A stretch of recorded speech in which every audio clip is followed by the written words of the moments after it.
vamos a tener una breve introducción que podemos decir que es una hepatitis viral. Va a ser lo que es la inflamación del mismo hígado que se va a dar, ¿no? por virus o diferentes causas. En este caso vamos a ver lo que son los virus, los principales que va a ser el A, B, C y D. Dentro de estos virus vamos a ver que va a ser una infección hepática, que las cuales van a ser causadas por los virus que van a atacar lo que es el hepatocito. Generalmente se puede dar por el mismo sistema inmunológico o ya puede darse por estos virus que van a atacar directamente al hepatocito, generando lo que es su gran afinidad y generando lo que es la inflamación del mismo hígado. Ya, hablando sobre las etiologías, tenemos los principales virus que mencioné, que van a ser del ABC de la E. Los otros virus que vamos a abarcar más adelante, que tenemos el herpesvirus, el citomegavirus, el virus de Epstein-Barr, la zoster, la rubiola y el adenovirus, ¿no? El enterovirus también. Otras cosas tenemos lo que es la hepatitis autoinmune, el NASH, que va a ser lo que es hepatitis no alcohólica y la hepatitis alcohólica, junto con lo que es la hepatitis causada por fármacos y la hepatitis tóxica. Entre otros tenemos lo que es el virus de hepatitis G y lo que es el virus que va a ser transmisible, ¿no? Mediante las transfusiones de sangre. Siguiente, por favor. Ya. Ahora, hablando sobre el cuadro clínico, tenemos varias manifestaciones clínicas que vamos a tener en los pacientes, que va a ser dar de dos maneras, una anestérica y otra ictérica. La forma anestérica se va a dar por lo que es una hepatitis ictericia, como su mismo nombre lo dice, y se va a dar no frecuentemente en niños. Vamos a tener que va a ser un pronóstico similar a lo que es la forma ictérica. Ahora, en lo que es la forma ictérica vamos a hacer 4 presentaciones clásicas. Primero empezamos con el periodo de incubación, el periodo prodrómico, también llamado preictérico, y el periodo ictérico, que es el penúltimo, y el periodo de convalescencia con revisión clínica. ¿Qué significa esto? Que el paciente va a tener debilidad y fatiga, ¿no? Pero tiene que recuperarse para tener, ¿no? un buen funcionamiento en todo su cuerpo, ¿no? Siguiente, por favor. Ahora, vamos a hablar primero del enfoque diagnóstico. Primero, en primer lugar, tenemos lo que es el virus de Epstein-Barr, que va a ser parte de la familia del herpes virus o el herpes virus humano tipo 4. O también llamado lo que es, se va a dar principalmente, también llamado lo que es la mononucleosis infecciosa. Su transmisión principal va a ser no mediante la saliva, también llamada lo que es la enfermedad del beso. Tenemos el principal enfoque diagnóstico, pues, es la serología, que va a ser más común, que va a incluir, ¿no? la detección de los anticuerpos específicos, como lo que es la cápside viral, el antígeno de la cápside viral y lo que es el anticuerpo del virus de Epstein-Barr. Luego tenemos lo que es una prueba de la mononucleosis heterofilia, que se va a utilizar más o menos mayormente en los adultos jóvenes con la sospecha de mononucleosis, ¿no? Y el PCR, que se va a dar en los adultos jóvenes con una sospecha de este mismo. Ahora, para la infección hepática tenemos que va a ser una infección del mismo virus que puede afectar, tanto puede generar lo que es una hepatitis leve o ya una elevación de las enzimas hepáticas. ¿Sí? ¿Puede dar? ¿Puede dar? No. Sí puede. ¿Puede o debe? No, debe dar. Porque el puede dar significa que es opcional, que puede estar normal. Y si defines hepatitis, ¿qué sería laboratorialmente? Porque estamos hablando de hepatitis. ¿Cómo se vería la hepatitis? ¿Cómo diagnostica la hepatitis? La clase anterior hemos hablado de eso. La elevación de las enzimas hepáticas. Muy bien, entonces la palabra debe no. Produce elevación de las transaminas, así por eso sospechas en esta posibilidad. ¿Ok? Para que se entienda. Sí. Luego tenemos lo que es el virus de herpes zoster, que puede ser parte de lo que es la familia de la herpes zoster, que va a ser la enfermedad latente, que va a ser latente, lo cual se va a reactivar por la inmunosupresión, ¿no? del sistema inmunológico. Vamos a tener primero lo que es el criterio diagnóstico, vamos a enfocarnos en lo que es el criterio clínico, donde la presentación científica va a ser erupciones cutáneas, como se puede ver en la imagen, las cuales van a ser dolorosas y van a ser de una distribución, ¿no? En un dermatoma. Otro enfoque diagnóstico sería lo que es el cultivo viral, que vamos a tener menos comunes, pero se pueden dar en lo que es se pueden realizar en infecciones cutáneas. Y por último sería lo que es el PCR, va a ser una prueba de elección que se va a dar en casos atípicos, ¿no? En personas inmunodeprimidas. En la infección hepática, vamos a ver que rara vez puede causar hepatitis, pero en las personas que van a ser inmunocompetentes, pero en los pacientes que van a ser inmunosuprimidos va a causar una hepatitis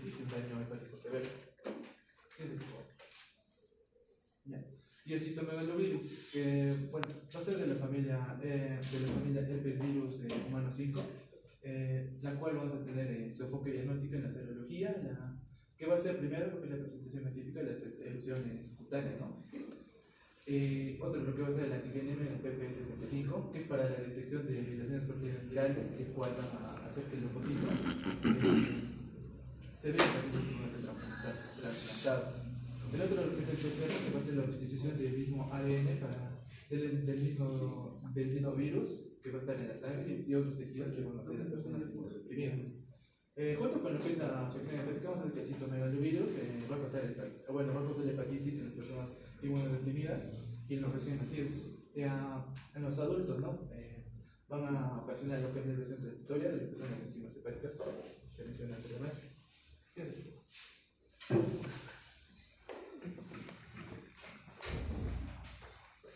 Continuando, tenemos el virus de la hepatitis A. Este virus va a tener 27 nanómetros, no va a tener envoltura, va a tener un RNA, una cápsula. Este virus va a ser resistente al calor, al ácido y al éter. Este es el género de patovirus de la familia Picornavirus. Va a tener un virión que va a contener 4 polipéptidos en su cápsula, denominados del BP1 hasta el BP4. Y su actividad viral se va a anular por medio de ebullición durante 1 minuto o por contacto con formaldehído o cloro o con radiación ultravioleta. Aquí podemos apreciar una imagen de estructura de virus de la hepatitis A, en la cual va a tener su cápside y sus BP1, ¿no? Del BP1 hasta el BP4. Y aquí podemos apreciar una imagen fotográfica de la partícula del virus de la hepatitis A, en el cual ya está ya en un paciente con este virus, ¿no? Respecto a la epidemiología, vamos a tener que este virus se da a nivel mundial. Hay un dato que menciona que el 80% a nivel mundial lo tiene ese virus, ya que va a depender mucho de los países respecto a su saneamiento. Si van a ser de países con un ingreso alto o mediano, respecto a las condiciones de saneamiento, este virus que se infecten es menos frecuente. En países de bajos ingresos o con bajos recursos de saneamiento, las infecciones por el virus de hepatitis A son más altas, ¿no? Vamos a tener la transmisión, en la cual será por vía fecal oral, la cual es la más común, ¿no? Luego también se da en los adolescentes, en los adultos y en los bebés también se da, ¿no? En los bebés se puede va a haber un aumento de la bilirrubina, entonces en el bebé se le va a conocer como de Mickens por el aumento de la bilirrubina.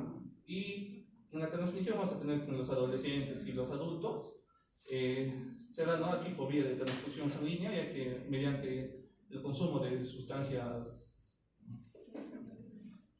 tóxicas, ¿no? Como drogas o que se transmiten, ¿no? Mediante jeringas y se pasan de uno a otro.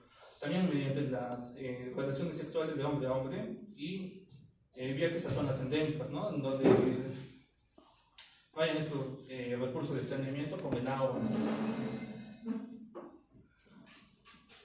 Respecto a la patogenia, vamos a tener que tras la exposición existe un periodo de incubación de 2 a 6 semanas antes del inicio de los síntomas.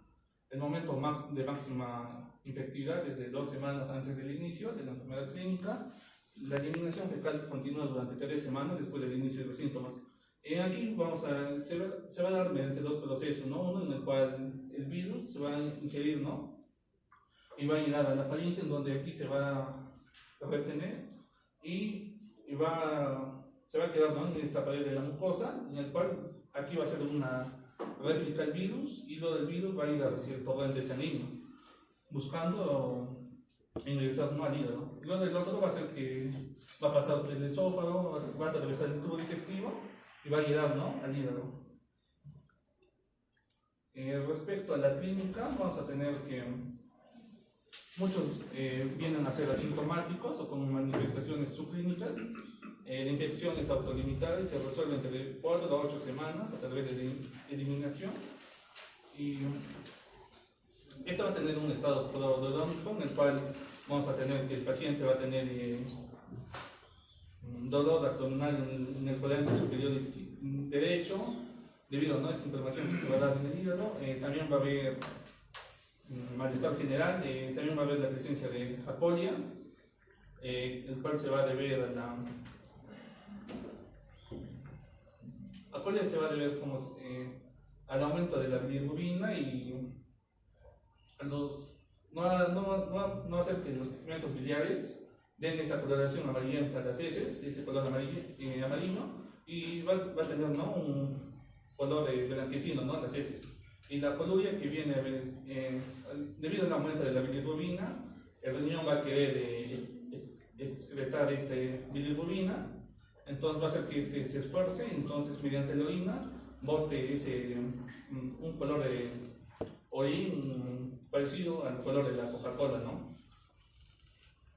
Y estos síntomas se van a dar, ¿no?, entre las 2 primeras semanas o hasta los 15 días, en el cual el más característico vendría a ser, ¿no?, la ictericia, en el cual estos síntomas ceden, y la ictericia es la que está más presente. También menciona que en el 10% de los pacientes va a haber, ¿no?, un variante recidivante, ¿no?, de 4 a 12 semanas, y después de la recuperación clínica dura menos de 2 semanas. O sea que a pesar de tener todos estos síntomas, el paciente puede volver a recaer, ¿no?, o presentar estos síntomas. En algunas ocasiones se va a desarrollar, ¿no?, una forma colestásica prolongada, la cual va a cursar, ¿no?, con la ictericia, ¿no?, por más de 2 semanas. Es poco frecuente que se produzca, ¿no?, una hepatopatía, una falla hepática, es poco frecuente. Todos los otros síntomas mencionados van a ser de leve a moderados y no van a presentar una severidad, ¿no? Respecto a los exámenes complementarios, vamos a ver que va a haber un aumento, ¿no?, de las aminotransferadas, las cuales aumentan, ¿no?, en el suelo de 1 a 2 semanas antes del inicio de los síntomas, y su elevación va a persistir hasta 6 semanas. Y este aumento de la bilirrubina sérica alcanza su valor máximo entre la primera y la segunda semana después de la aparición de los síntomas. También vamos a tener una forma colestásica, la cual se va a asociar, ¿no?, al aumento de la fosfatasa alcalina. Respecto al diagnóstico, se confirma, ¿no?, mediante la detección de anticuerpos antihepatitis A, la cual ya es mediante la serología, ¿no?, en el cual se hace este diagnóstico subclínico, y este va a persistir, ¿no?, durante las 3 a 6 meses, ¿no? Se puede decir que esta va a ser, ¿no?, la toma activa, y vamos a tener la detección de IgG o del antihepatitis A, la cual va a indicar, ¿no?, una exposición previa al virus de hepatitis A con inmunidad o vacunación previa, y permanece detectable de por vida, ¿no? O sea, cuando ya nos ha dado la hepatitis A, vamos a tener, ¿no?, estos IgGs que van a estar presentes en este examen de la serología, ¿no? Y se hace, ¿no?, mediante la técnica de ELISA, los IgM, anti-hepatitis A, y también los IgGs, ¿no?, anti-hepatitis A. ¿Qué es IgM antihepatitis A? ¿Qué es? ¿Qué significa? Neurina. Anticuerpo. Anticuerpo antihepatitis A. Porque ustedes van a pedir y lo están hablando y lo mencionan. ¿Qué es el anticuerpo? Antes de pasar a la hepatitis B, la hepatitis A dijiste que no produce falla hepática. Sí, pero muy rara vez. Más bien, es una de las hepatitis que te produce falla hepática aguda. O sea que cuando se presenta y lo sospechan, tienen que estar atentos porque el hígado se puede destruir en días. ¿Ok? El mensaje es ese en hepatitis A. Es un virus hepatótropo con todas las características que dijiste, que se transmite por vía fecal oral. ¿Sí? Fecal oral. Se transmite en guarderías en edades tempranas de la vida. Todos nosotros cuando éramos pequeñitos y teníamos un poco de moquito que nos salía por la nariz y andábamos en el piso agarrando la tierra y luego íbamos y comíamos el pan con algo que nos daba, nos metíamos con hepatitis A. hace, ¿cuánto? 10 o 20 años se han empezado a vacunar desde la primera infancia, ¿verdad? Las primeras vacunas ya está la hepatitis A, por lo tanto ya no se ve tanto la etapa, la fase aguda. ¿Sí? Ya tenemos anticuerpos, por lo tanto cuando entramos en exposición, una vez que tengas anticuerpos, la infección es leve. Capaz eso es lo que quiere decir. En la actualidad la infección es leve, pero en las personas no vacunadas y no expuestas al virus anteriormente, puede producir una falla hepática fulminante. La infección es fecal oral y tiene un cuadro prodrómico con fiebre, dolor, astenia, dinamia, diarrea, ¿sí? Un cuadro gastrointestinal, y luego se ve la elevación de transaminasas, la ictericia, y lo que tenemos que vigilar es la falla hepática. ¿Con qué? Con el TP. ¿Recuerdan? Con el TP. ¿Ya? Transaminasas más TP prolongado o alterado, falla hepática. Entonces vamos a estar atentos a eso. ¿Sí? Y el diagnóstico se hace con la clínica, los datos epidemiológicos, donde has estado, tienes vacunas o no, y con esta detección de anticuerpos. ¿Se entendió más o menos? ¿Sí?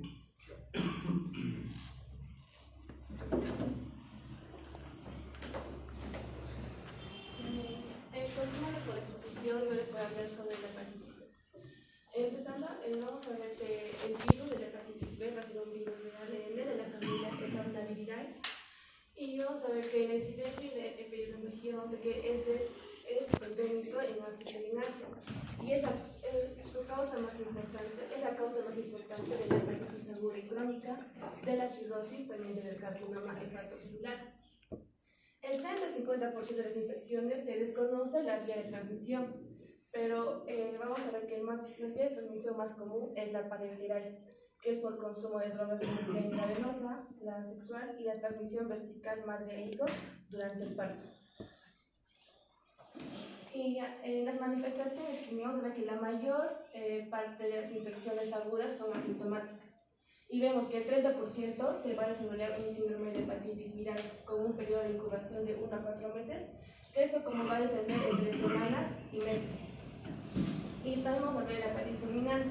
Esta se va a presentar como menor a 1% de los casos, pero el 5% de los pacientes van a presentar infección crónica, que puede poner de manifiesto como estabilidad, astenia, anorexia, y tener un cuadro clínico de ictericia y también una cirrosis y también un síndrome de hipertensión portátil.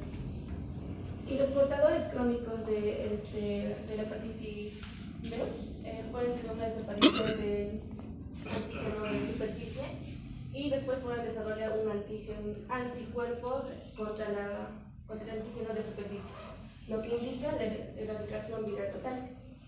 También en muy pocos casos la fase de replicación de pacientes con infección por la hepatitis B se puede transformar en una que no es replicación, con la consiguiente desaparición del antígeno E y la aparición del anticuerpo contra el antígeno E.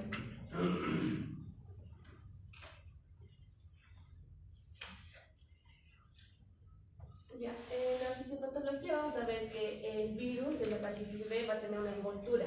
En la envoltura vamos a encontrar como una proteína, que es el antígeno de superficie. Dentro de del virus vamos a encontrar un nucleocápside. Este va a ser el antígeno central o de core, que no es detectable en el suelo. Y durante la fase de replicación vamos a encontrar un tercer antígeno, que es el antígeno E. Y también el ADN de la hepatitis B. Y el virus de la hepatitis B produce la lesión hepatocelular al activar la inmunidad celular. Y la intensidad de esta respuesta determina la gravedad de la hepatitis y la posibilidad de que ésta evolucione a una fase crónica. Una respuesta desmedida puede producir una insuficiencia hepática fulminante, mientras que una respuesta menor a veces no logra eliminar el virus. También va a existir que el periodo de incubación va a ser de 1 a 6 meses antes que se presenten los síntomas. En los exámenes complementarios vamos a ver que la infección aguda de la hepatitis B se diagnostica por la presencia de anticuerpos de IgM contra los antígenos de core y también por la presencia de ADN en el virus de hepatitis B o también sin ellos, que se den un 10% de los casos. En el 90% de los casos, el antígeno de superficie deja de detectarse en el suero a los 4 meses de la infección. Por el contrario, va a persistir durante 6 meses. Si este persiste más de 6 meses, va a ser crónico. Y la presencia de anticuerpos de IgG contra los antígenos de core sugiere que la infección ya está resuelta. Y vemos que la infección crónica por el virus de la hepatitis B puede originar varios patrones serológicos. Con el estado de la del virus va a haber una presencia del antígeno de superficie, también el antígeno E y el ADN de la hepatitis B. Y va a haber una ausencia del anticuerpo contra el antígeno de superficie y el anticuerpo contra el antígeno E, que son características de una replicación viral activa. Y la presencia del antígeno de superficie y el anticuerpo contra el antígeno E y la ausencia del antígeno E junto con las concentraciones bajas del ADN de la hepatitis B, esta va a ser representativa en la fase no replicativa. Y todos los pacientes que van a presentar una infección crónica por hepatitis B tienen anticuerpos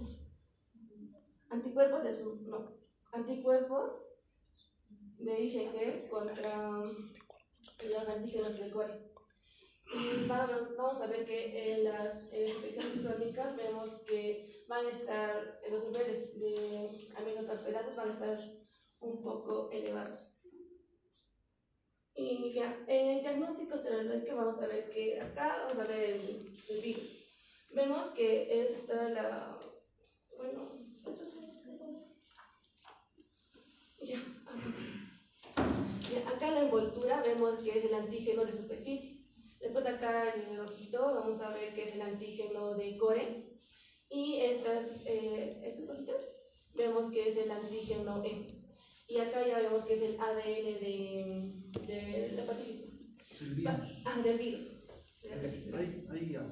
Esto es muy importante que lo entiendan, porque ahí está muy bonito el dibujo de colores.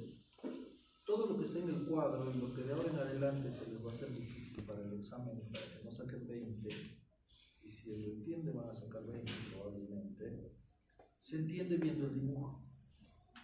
El antígeno de superficie, como dice su compañera, es la parte de la envoltura del virus. O sea que cuando el virus entra, ¿sí?, entra al hepatocito y lo infecta, el antígeno de superficie se va a liberar, romper, ¿sí?, y va a quedar libre. Y luego el core va a sintetizarse y se va a unir, el ADN se va a incorporar al núcleo del hepatocito y va a empezar a generar una producción de estructuras del virus. ¿Correcto? ¿Esos qué serían? Los antígenos. ¿Sí? ¿Tiene alguien plumón de agua? Para la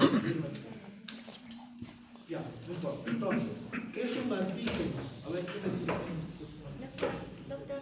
Doctor, sí hay plumón. ¿Qué es un antígeno? ¿Ah? ¿Hay una cosita para moverlo? Vamos a dar succión. Entonces, ¿qué es un antígeno?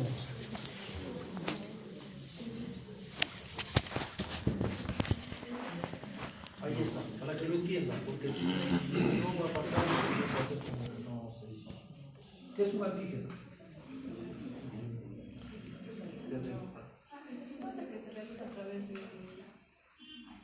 Es un agente interno o externo al organismo.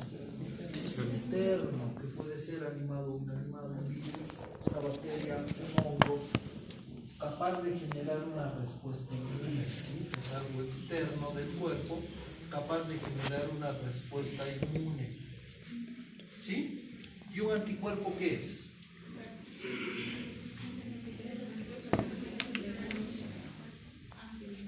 ¿Qué es el anticuerpo? La respuesta inmune que genera el antígeno. El antígeno genera anticuerpos. Antígeno de superficie.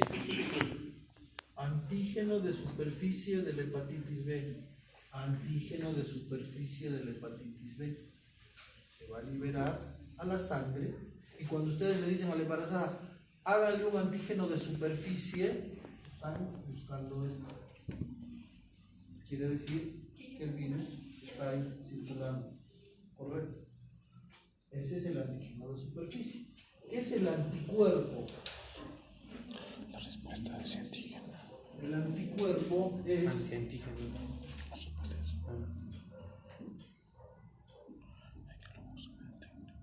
Este es el antígeno, ¿verdad? La respuesta del cuerpo cuando detecta el antígeno para que lo atrape y evite que este antígeno se meta al hepatocito. Entonces, cuando hay anticuerpos, quiere decir que los anticuerpos van a ir a evitar que las demás células sanas se infecten. Antígeno y anticuerpo. Este cuadro les va a dar toda la información en relación al diagnóstico de hepatitis B. ¿Qué es el antígeno B? Cuando el virus entra y ocupa esto, se mete acá en el virus de hepatitis B, empieza a sintetizar partículas virales. Uno, la superficie, la envoltura del virus sale, se une sale de nuevo, se une, forman un nuevo virus y se van a otra célula a colonizar, ¿verdad? Se producen millones de partículas virales. Resulta que el virus es inteligente y cuando está en fase de replicación activa produce una proteína parecida al antígeno de superficie que se llama antígeno. Por eso es que dice que cuando el antígeno se está produciendo está en fase de replicación. Y los anticuerpos que se producen anti-E se confunden y no van a atacar a los antígenos de superficie nuevos, sino se van a distraer con el antígeno E y la replicación va a seguir activa. Cuando hay antígeno E quiere decir que está en replicación activa. Porque acá se está sintetizando muchos componentes virales y el antígeno es un distractor para el sistema inmunológico que hace que cuando está presente nos dice que es replicación. Y puede ser agudo. ¿Bien? Entonces, diferencia entre antígeno y anticuerpo. En el dibujo están los antígenos y los anticuerpos son lo que va a producir el organismo para contrarrestar la infección. Continúa. Para hacer el diagnóstico serológico, nos hacemos tres preguntas. Si hubo contagio del virus, si hay presencia del virus y si esta se replica o no. Vamos a encontrar el antígeno de superficie del virus de la hepatitis, que es el tamaño en elevarse, que va a indicar si hay presencia del virus o no.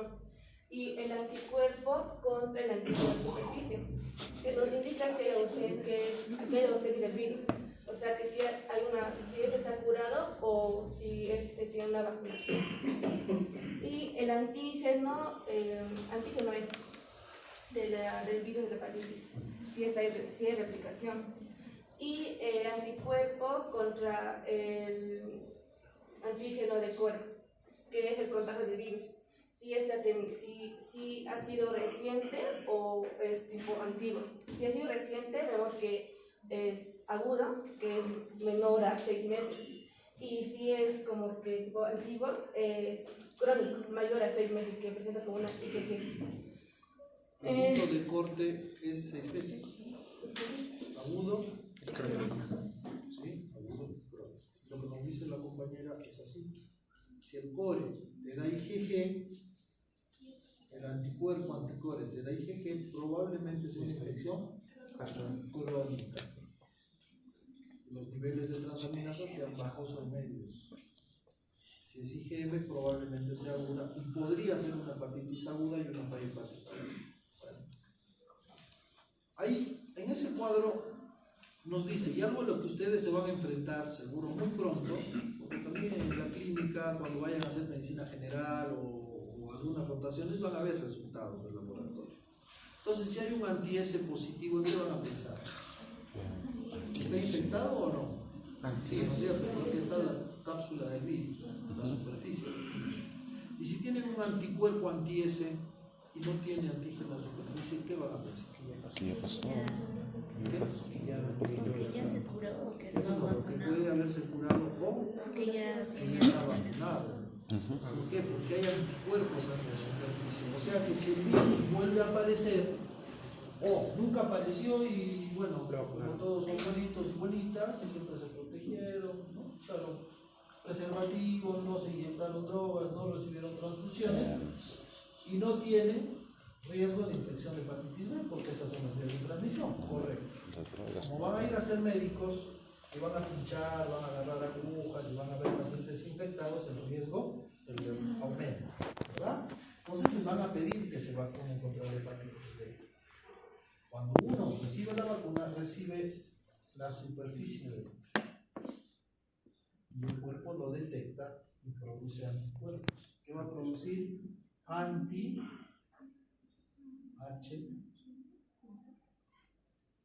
anti-hepatitis B.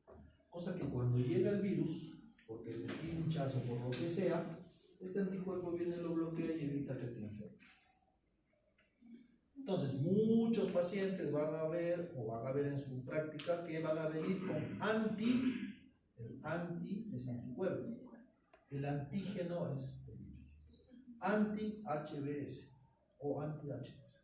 Y usted se ha vacunado, ¿sí? O se ha curado. El cuerpo ha ganado la batalla, el organismo, y ha hecho que se produzca esto, retenga y destruya todos los antígenos de superficie, pero el ADN del virus sigue viviendo acá latente. Y pueden haber circulando cores inactivos. ¿Sí? Entonces, seguro que acá dice anticuerpo anti-S, y el core puede estar. El core puede estar positivo también en algunos casos, y el antígeno de superficie negativo. ¿No? Entonces, quiere decir que el virus ya no se está replicando, y el cuerpo lo ha controlado, pero el core va a existir siempre. Entonces, en ese caso se hace la diferencia. Él ha sido vacunado porque no tiene core, no tiene anticuerpos anticore, o sea que el virus nunca estuvo, solo estuvo el antígeno de superficie por una vacuna. ¿Se entiende? Sí, se entiende. Si tienes anticuerpos antisuperficie, hay dos escenarios: que hayas recibido una vacuna, por lo tanto el core debe estar adentro, ¿o no? No, pues porque el virus nunca ha llegado al hepatocito. Si hay el anticuerpo anti-S presente y un anticore presente, quiere decir que se ha curado. Entonces esos son los dos escenarios en relación al antígeno de superficie y al anticuerpo. ¿Sí? Bueno, continuando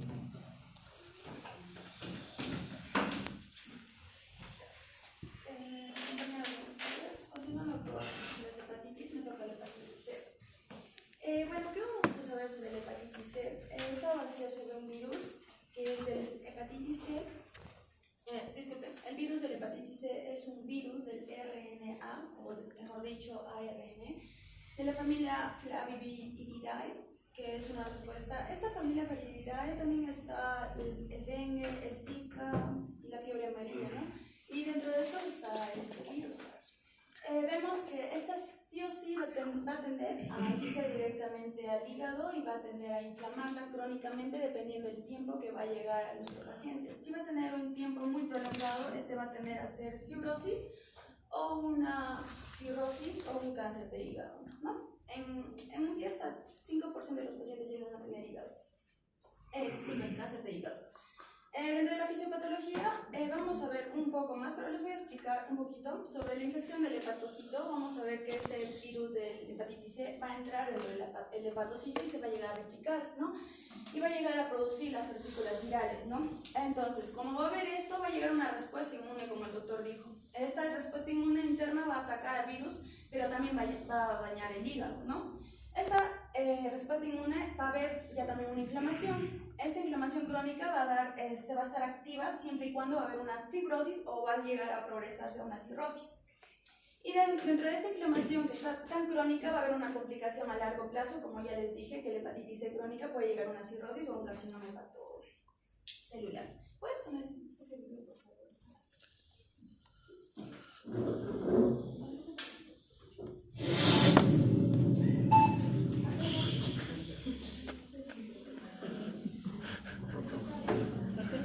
Parece intro de Dross.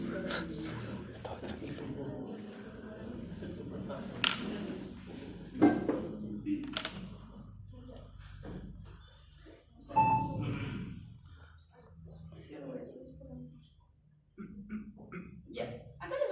poco más que todo cómo es que el doctor dijo, ¿no? Ahora vamos entrando a su tejido hepático, vemos Hablemos ahora de qué es lo que ocurre una vez ingresa. Para comprenderlo, la Universidad Claude Bernard creó este video muy didáctico y muy claro acerca de cuál es la fisiopatología de la hepatitis C. Entonces aquí estamos viendo el cuerpo de esta persona, vamos entrando a su tejido hepático, vemos el hepatocito, la tríada portal, las venas centrales, vemos cómo viene la sangre a través de estos vasos y que adicionalmente vienen las partículas virales que están acompañados de apolipoproteínas y que esa lipoviropartícula tiene adicionalmente en su envoltura las glicoproteínas E1 y E2 y que al interior se encuentra la nucleocápside y que esa nucleocápside en su interior está compuesta por las proteínas del CODE y por el material genético que habíamos dicho que era un RNA de cadena sencilla en sentido positivo. Se encuentra dentro de... Ahora, cuando vemos que ese virus atraviesa el endotelio, llega al intersticio y se ubica alrededor de las caras laterales de los hepatocitos, se une a sindecanes y glicosaminoglicanos que están en las paredes laterales de los hepatocitos. Rueda a través de estas proteínas, se encuentra con otras proteínas también estructurales para posteriormente viajar hacia las caras laterales de los hepatocitos y a través de las uniones ocluyentes va a aprovechar para hacer su ingreso al interior de los hepatocitos. Veamos cómo se unen las ocluinas y claudinas y comienza a generarse el proceso de endocitosis. Esta es una endocitosis mediada por clatrinas. Entonces estos complejos de clatrinas comienzan a formar esa vesícula a través de la cual ingresará el virus al citoplasma. Entonces, una vez se ha formado este endosoma cubierto por clatrina, se va a anclar a las proteínas motoras, que en este caso la dineína a través de los microtúbulos transportará a esa lipoviropartícula hacia el retículo endoplásmico rugoso. Entonces aquí irá viajando esa lipoviropartícula, alcanzará el retículo endoplásmico y a medida que va avanzando, ese endosoma en donde está guardado el virus se acidifica con protones que lo que van a hacer va a liberar la nucleocápside, va a liberar el material genético que está al interior de esta lipoviropartícula y ese material genético va a quedar finalmente libre en el citoplasma, así como lo estamos viendo en el video.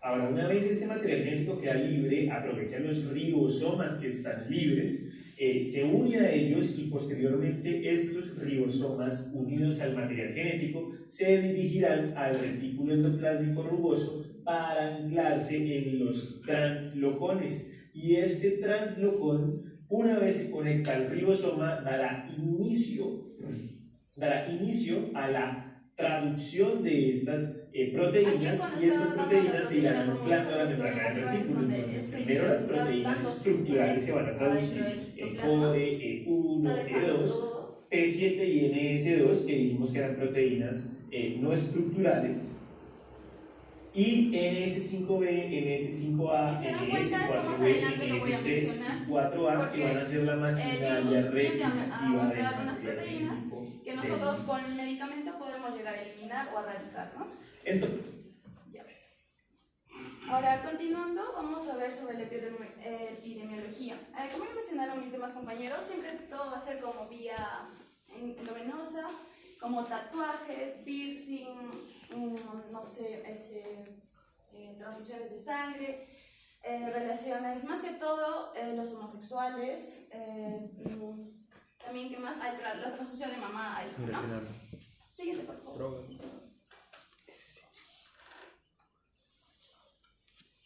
Ahora hablando un poco más de los signos y síntomas que vamos a ver, nuestro paciente tiende a tener fatiga y malestar general, como también dolor abdominal, pero este dolor abdominal va en el hipocondrio derecho.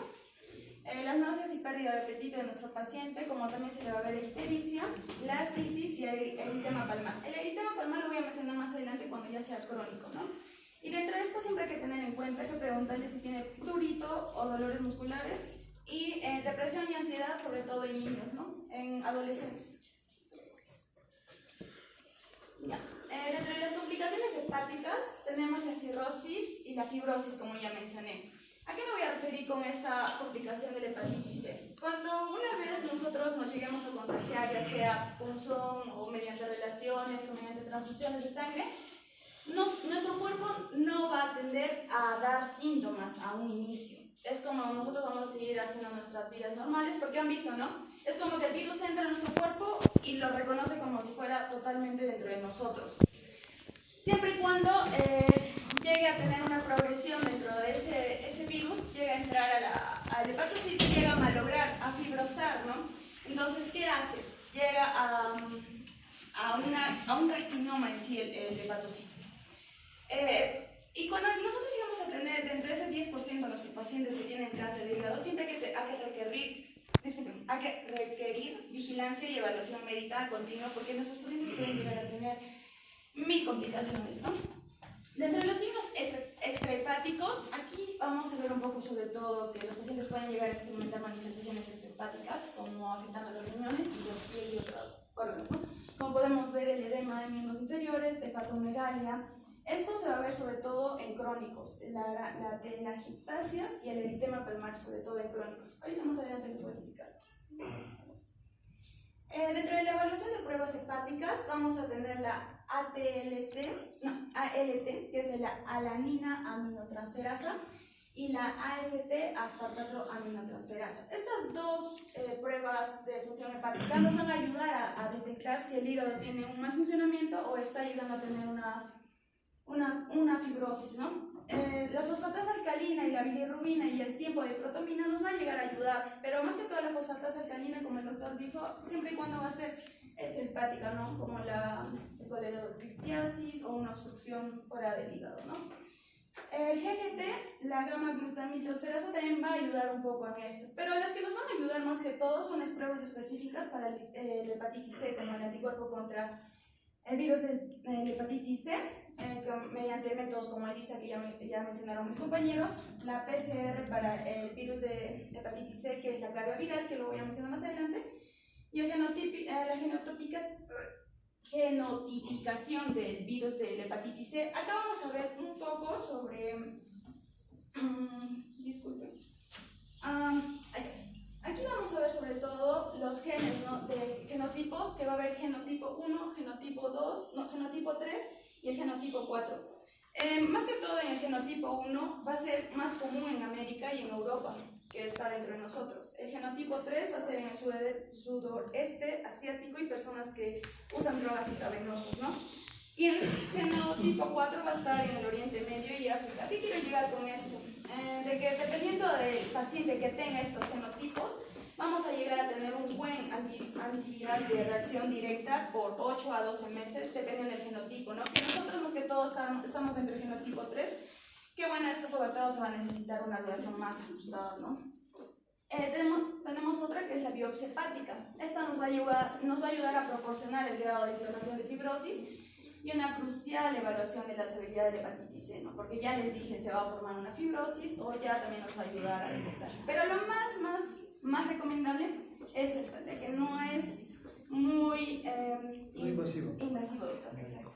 Es la medición de fibrosis. Sí, doctor. La elastografía va a medir la rigidez del hígado. Sobre todo, que, como digo acá, ¿no? Que es la técnica de imagen que va a ver cómo la elastografía ayuda a evaluar la rigidez del hígado, indicando los posibles daños o cirrosis. Como ya les dije, la fibrosis.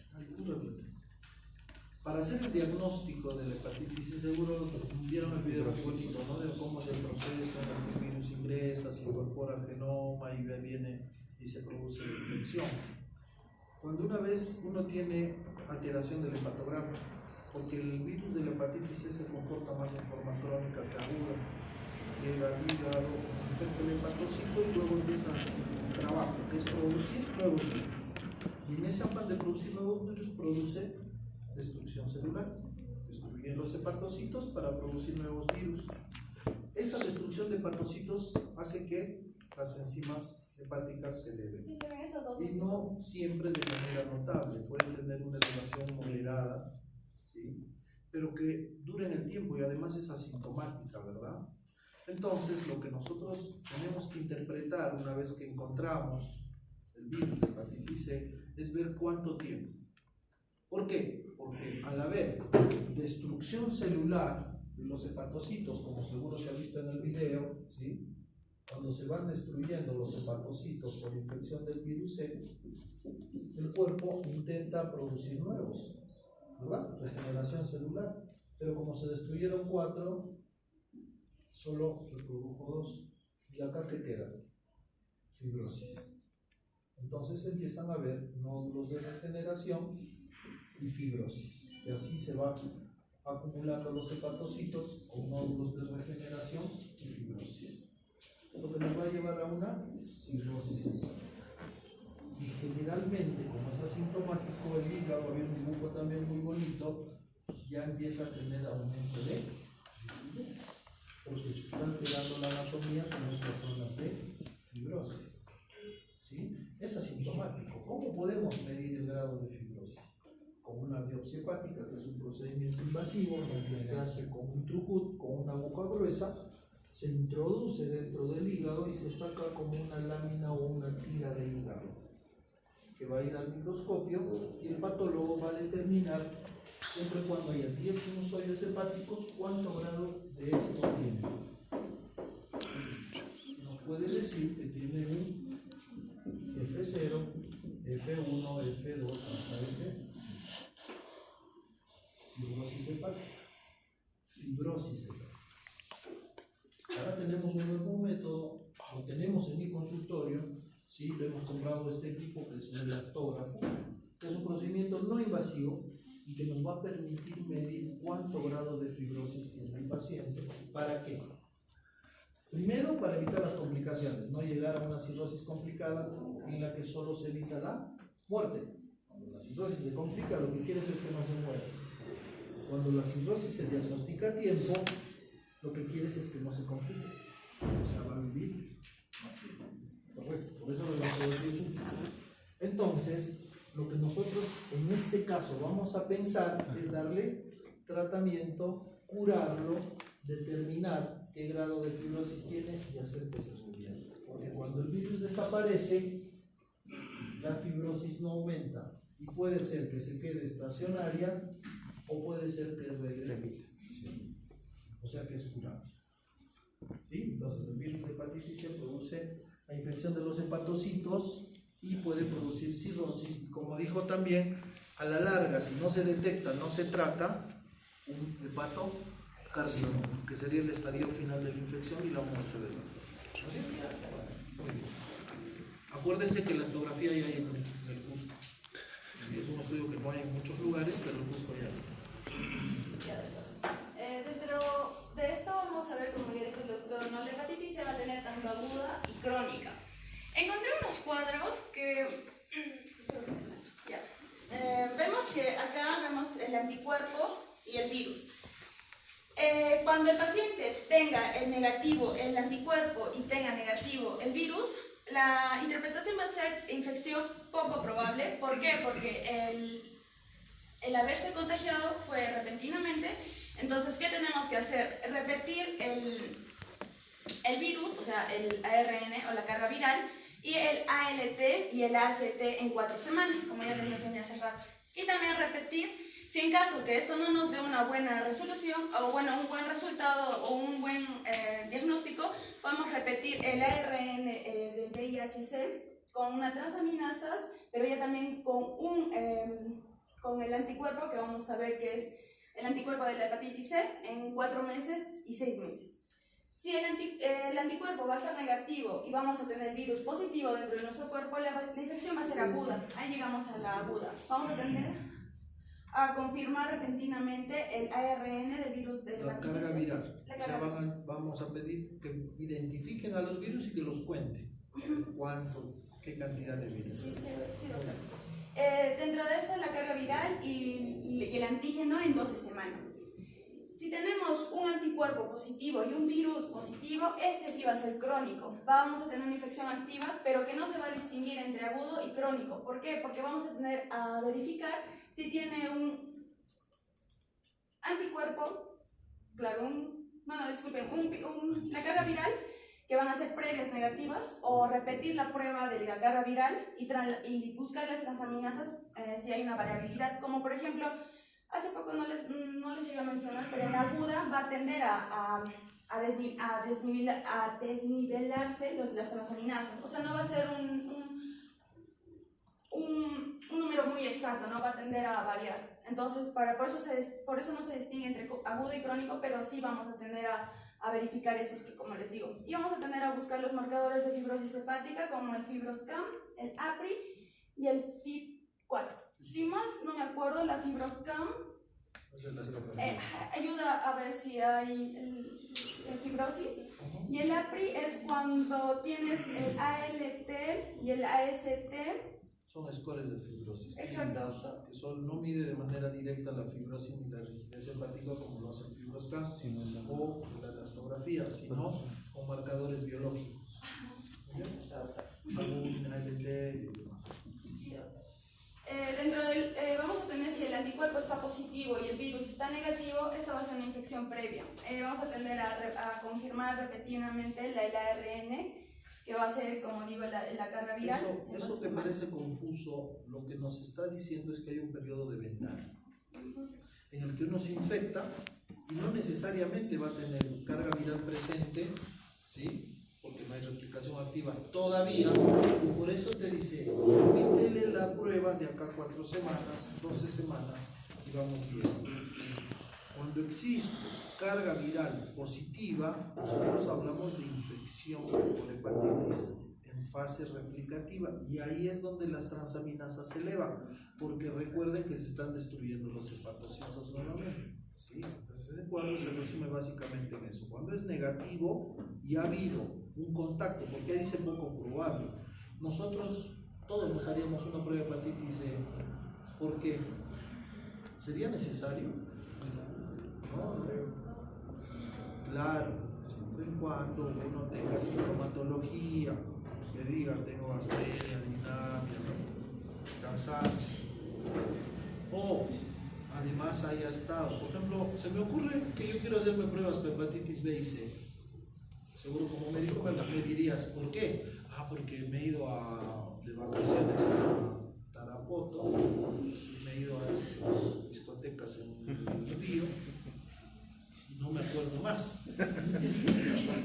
Ya no me acuerdo. Entonces tengo miedo. Pues vuelvo, no sé, esta semana, después de un mes, y voy a donde la doctora o los doctores están acá sentados y les digo, quiero saber. Tengo miedo. Estaba todo bien, pero tengo miedo. Entonces le haces la prueba. Por eso dice poco probable. Entonces seguro le haces eso y te sale negativo. Y dices, mira, todavía hasta ahora estamos bien, respira. Pero sigue prendiendo la velita, todavía no la apagues. Vuelve en 12 semanas. En 12 semanas se repite, por ahí lo descargas, ¿verdad? El periodo de ventana pasó. Pero si en 12 semanas tienes un positivo de la ARN viral, ya fuiste, ¿no? Entonces ahí le dices, anda al doctor Palomino y que te haga su FibroScan y que te dé un tratamiento. Entonces ahí se deriva al paciente a infectología para que le den tratamiento, porque es curable. No era curable hasta hace 10 o 15 años atrás, era esperar más, ¿no? Esperar que te dé la cirrosis, que te dé el hepatocarcinoma y que te mueras. Pero ahora hay cura. Entonces detectas y te cura. Pues afecta. Igual para el hepatitis. Y si te dan los dos positivos, quiere decir pues, que no fue en Tarapoto, sino ya fue en el otro viaje apical. ¿No? Son endémicas. ¿Sí? Eso es lo que nos explica el poco. Por eso dice poco probable, es porque el paciente estuvo expuesto o me pinché en el trabajo. ¿Sí? Y cuando es positivo y negativo, cuando tienes el anti, ¿sí? Y tienes tu carga viral negativa, se ha curado, pues, ¿no? Solo tiene anticuerpos, no tiene virus y tampoco tiene antisuperficie. ¿Sí? Más o menos esa es la idea. Ojalá se pueda. ¿Listo? Bueno. Ya. Sí, como dice el doctor, ahora si nuestro paciente tiene cronicidad en el hígado, vamos a tener una historia natural o una historia de la enfermedad, ¿no? Hay que llegar a tener, como ya dice el doctor, va a tender a tener la clínica, ¿no? Como por ejemplo anorexia, pérdida de peso. Hay que tener en cuenta la pérdida de peso en cuántos meses, la debilidad, ictericia, citis, hematemesis, cambios del estado mental, consumo de alcohol, signos clínicos como cirrosis, como ya les dije, la angioma de araña o la telangiectasias, el eritema palmar como les hice ver, la ginecomastia, que son algunos hombres, y hepatomegalia, ¿no? Dentro de las pruebas de laboratorio vamos a entender a llegar a programar más seguidamente y tenerle un poco más de secuencia. El hemograma completo, el AST-ALT, la función de síntesis como la bilirrubina, el tiempo de coagulación y albúmina, las pruebas no invasivas como la fibrosis que ya mencioné más acá, las pruebas invasivas de fibrosis como la biopsia hepática. Hay que llegar a tener en cuenta a nuestro paciente en la evaluación de comorbilidades, que dentro de la función renal tenemos el BUN, la creatinina y la uroanálisis, las manifestaciones hepáticas del virus de la hepatitis C. La prueba de VIH. ¿Por qué la prueba de VIH? Porque este va a tender a ayudar a bajar la inmunodepresión o la inmunidad, disculpe, doctor. Y va a llegar a tender a que el virus se llegue a propagar con más facilidad.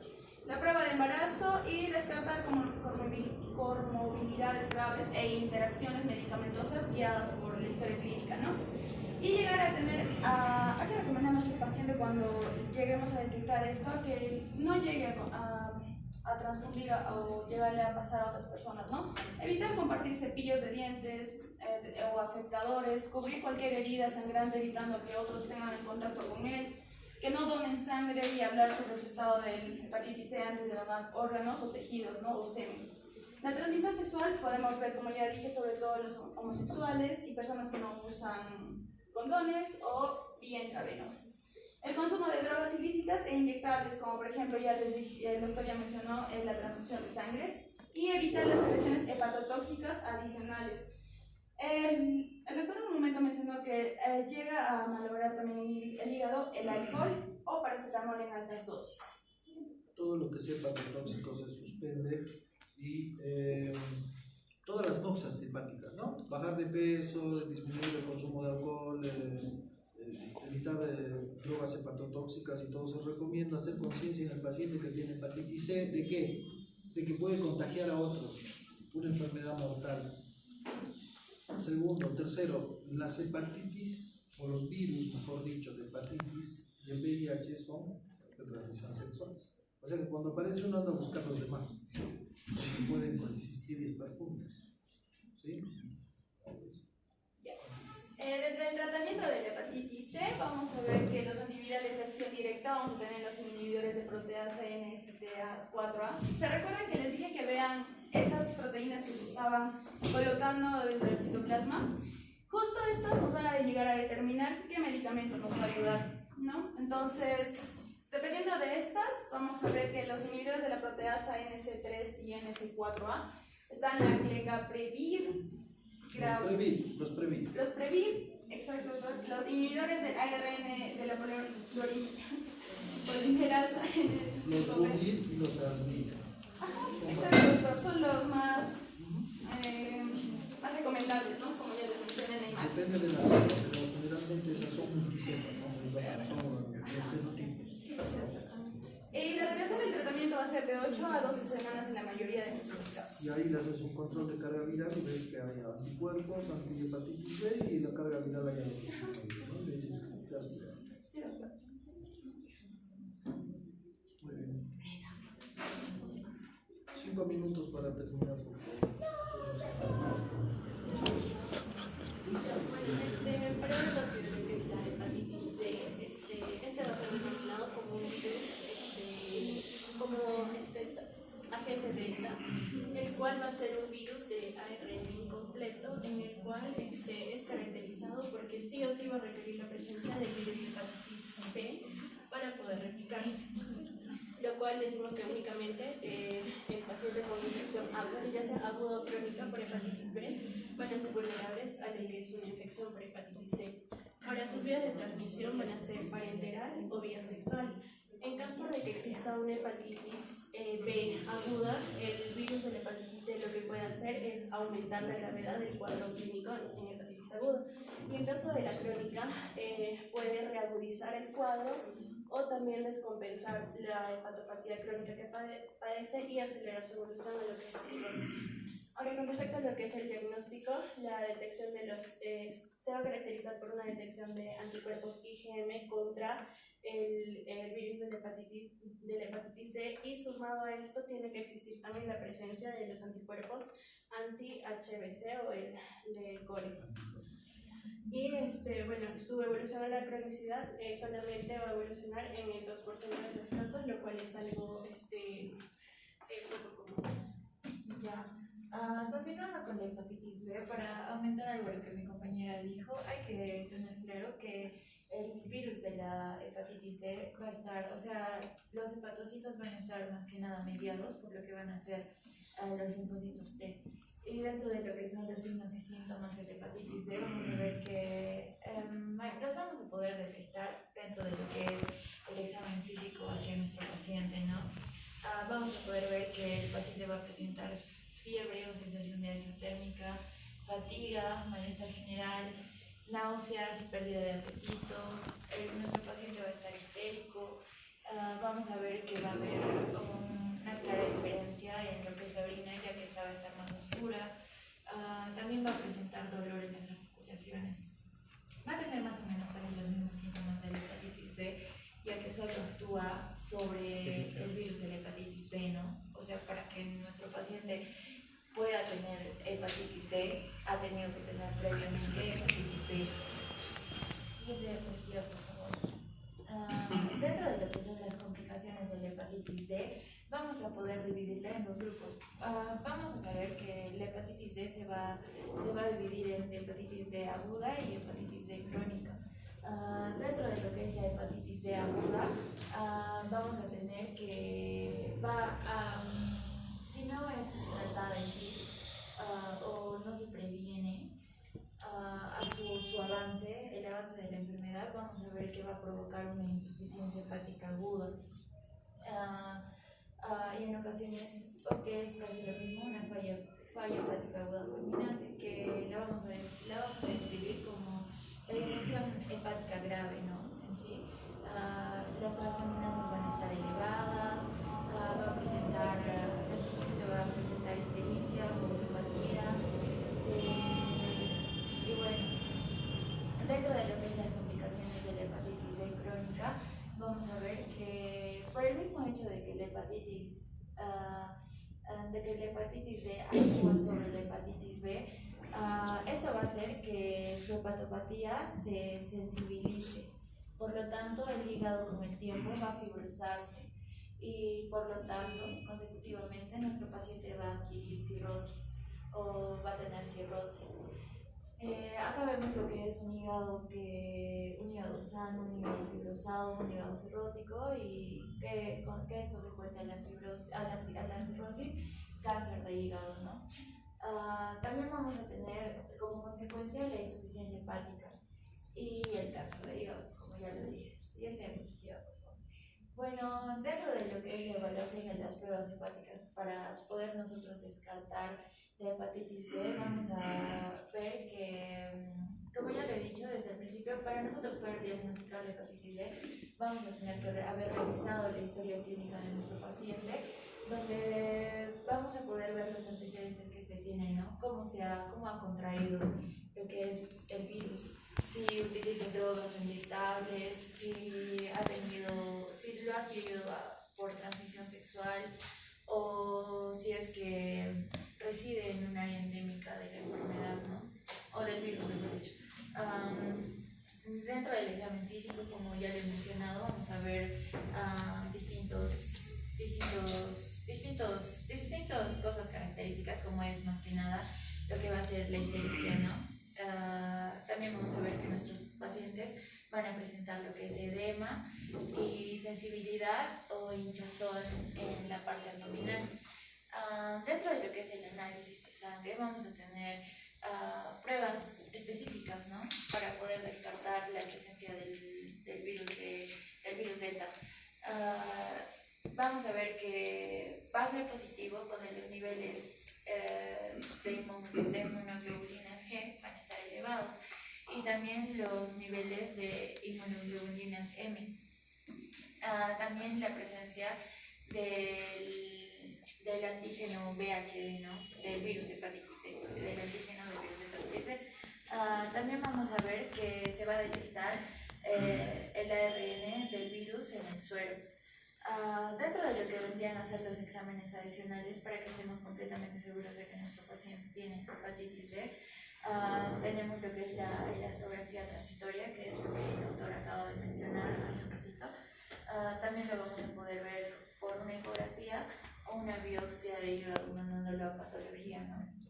Sí, dentro de lo que es la hepatitis C, no hay un tratamiento específico para la hepatitis C, la hepatitis viral aguda, pero por el hecho de que a largo plazo le produce lo que es el cáncer de hígado, un tratamiento podría ser una intervención invasiva, ¿no? Una intervención quirúrgica. Podríamos hacer lo que es un trasplante de hígado. Y bueno, cuando vamos a hablarle también de la hepatitis C crónica, vamos a tratarla con interferón alfa junto con el tratamiento de la hepatitis B. Bueno, el tratamiento más o menos se da en un intervalo de 48 semanas. Este tratamiento va a ser independiente a cómo nuestro paciente está reaccionando al tratamiento, ¿no? Al ver su mejoría. Este virus, el virus de la hepatitis C, va a tender a darnos una baja tasa de respuesta al tratamiento, pero sin embargo, si nosotros tratamos a nuestro paciente, va a haber una menor probabilidad de que el virus progrese, ¿no?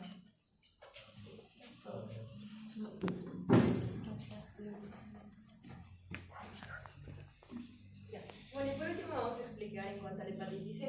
La hepatitis C es un virus RNA de la familia Hepaviridae. Esta se caracteriza porque epidemiológicamente y clínicamente es muy parecido a la hepatitis A y por eso de igual manera se transmite por vía fecal oral a través de agua o alimentos contaminados.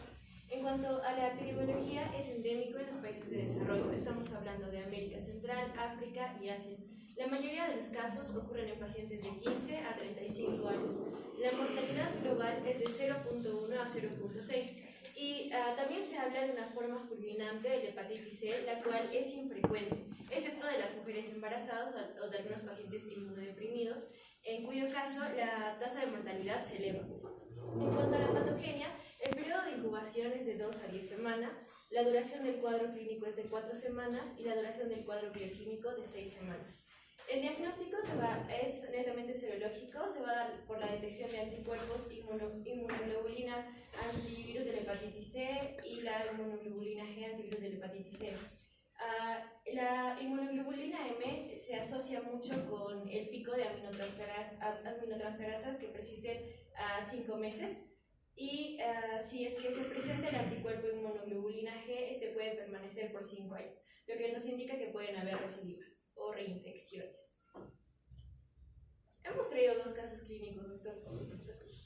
Ya, Telma, de 37 años, consulta por decaimiento del estado general, con astenia muy marcada de 3 semanas de evolución, orina oscura en los últimos días y más recientemente color amarillento en las escleróticas. La paciente es sana, ama de casa, con 2 hijos nacidos por parto normal y no presenta antecedentes familiares de importancia. En la anamnesis refiere que 45 días antes realizó un viaje a Perú por vacaciones. En el examen físico presenta ictericia, hepatomegalia de 5 centímetros por debajo del reborde costal, levemente dolorosa, de consistencia normal y borde romo. Se le solicitaron exámenes de laboratorio que mostraron el hematocrito en 37%, la hemoglobina en 12 gramos por decilitro, plaquetas 206.000 mililitros cúbicos, glucemia 87 miligramos por decilitro, creatinina 0.7 miligramos por decilitro, AST 1100, ALT 1350, fosfatasa alquilina 190, bilirrubina total de 5.5 miligramos por decilitro, tiempo de protrombina 96% y la fracción de protrombina 35 segundos. Me gustaría que ustedes participen. ¿Qué hallazgo de laboratorio es significativo? Creo que me estaban escuchando. Claro, son las transaminasas. ¿Qué importancia tiene el viaje previo? Son endémicas. Es porque está yendo a una zona endémica que en este caso es Perú. Todo el Perú. ¿Y qué conducta adoptaría? Los otros.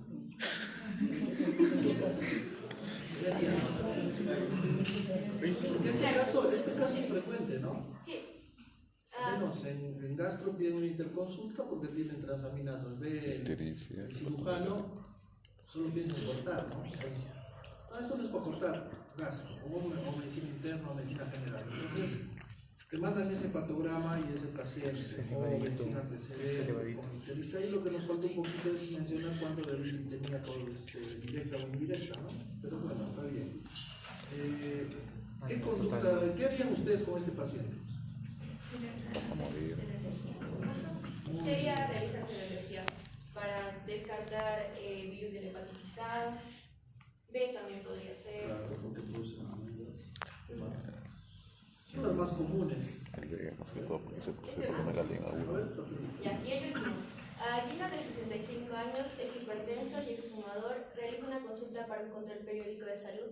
Como antecedentes personales, refiere haber tenido angina inestable a causa de una enfermedad arterial coronaria con lesión de 3 vasos, por lo que fue sometido a una cirugía de revascularización miocárdica, bypass, episodio por el cual dejó de fumar. En el postoperatorio recibió una transfusión de sangre. Entre sus antecedentes familiares se encuentran padre hipertenso, tabaquista con enfermedad arterial coronaria, fallecido por un ataque cerebrovascular, madre de 90 años hipertensa. Su medicación habitual incluye aspirina de 325 miligramos por día, atenolol 25 miligramos por día y enalapril 2.5 miligramos por día. El examen físico no revela datos significativos.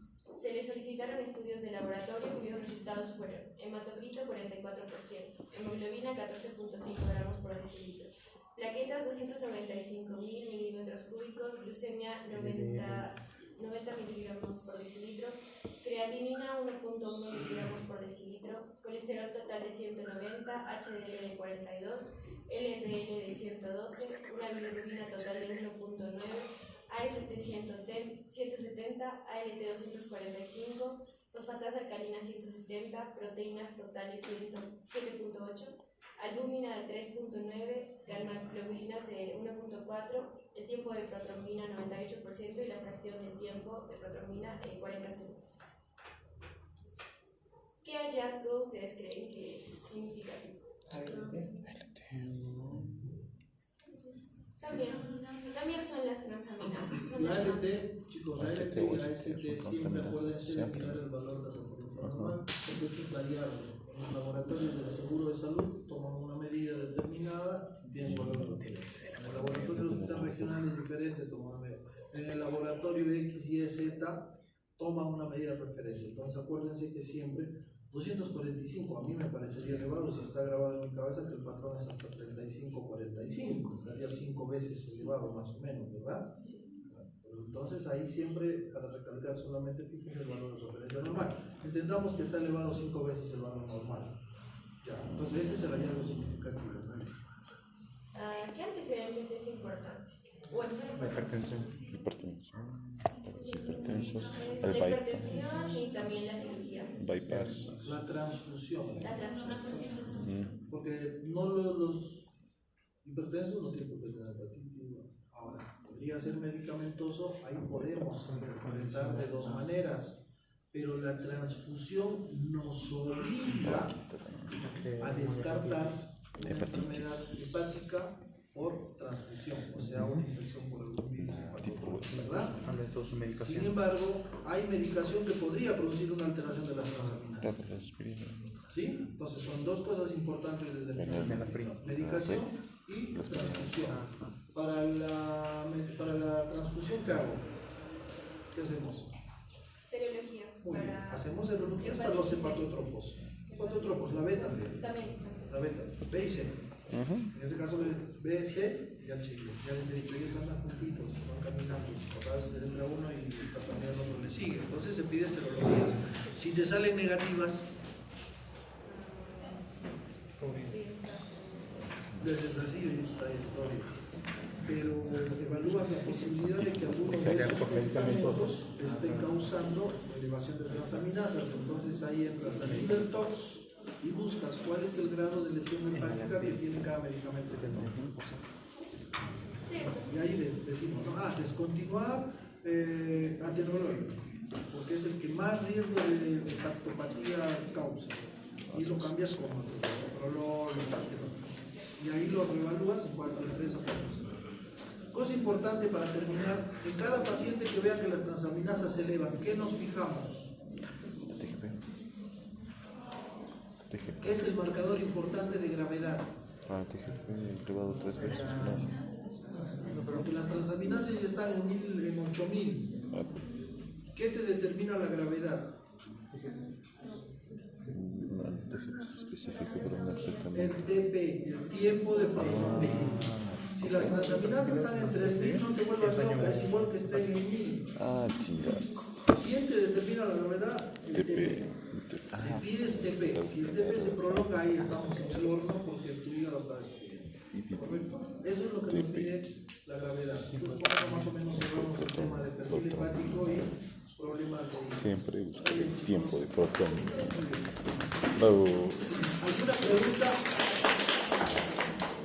¿Alguna pregunta sobre el tema? ¿Algo que necesiten o que quieran aclarar? Van a tomar en cuenta las diapositivas, van a salir algunas preguntas de aquí.